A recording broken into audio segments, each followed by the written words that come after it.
South Africa's elections are today. Now, South Africa's time is, say, 9 hours ahead of the West Coast time in the US and 6 hours ahead of the East Coast.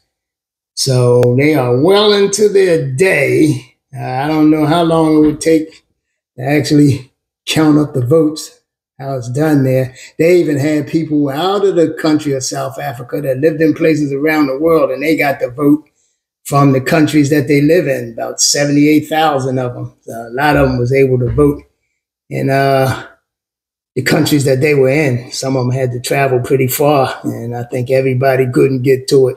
But those South African elections are absolutely fascinating. I mean, fascinating. There's so much at stake there. And, here we have, when we come down to a presidential election, we have like two parties. That's what we got now. We facing later this year in November, we have like a bowl of boiled spaghetti over here and a bowl of boiled macaroni over there. And that's it. No flavor in neither one of them.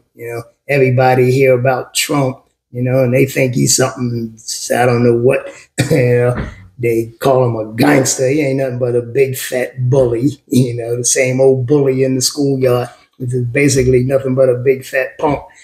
But in South Africa, it is so many layers, When you got maybe four major parties, and everybody has heard of the ANC. This is basically for the American folks out there. There's nothing I can tell the South Africans about their election that they don't know. But there's like four major parties out there, and you got all kind of independents running. You got smaller parties running. I think you got about like 12 parties all together. And so you have an ANC party, you have a EFF party, you have a MK party, you have a DA party, that's Democratic Alliance. EFF is the Economic Freedom Fighters. MK, I'm not sure what that stands for. ANC, of course, African National Congress.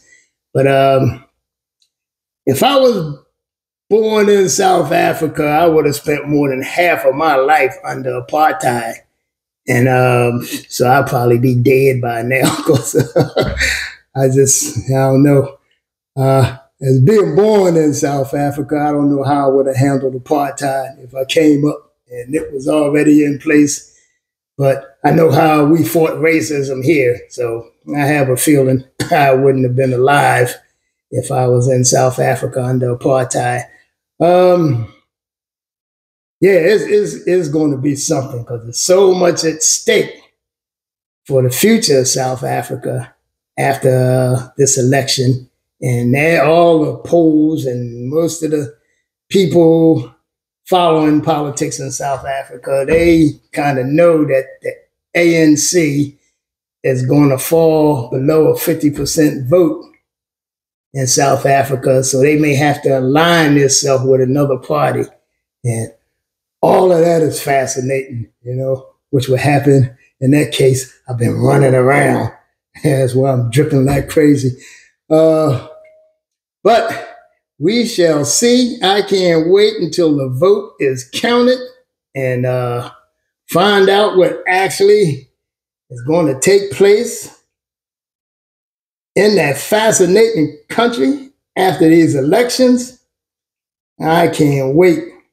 And I hope the direction of the country works well for the people of South Africa, especially the people disenfranchised, as we call it here in the US, the people not being taken care of there. And I like to see the country move forward. But we'll see whenever or however long it takes the vote to be counted. I haven't looked into that yet, how that process works, but I can't wait. I can't wait to see the numbers. Anyway, take care.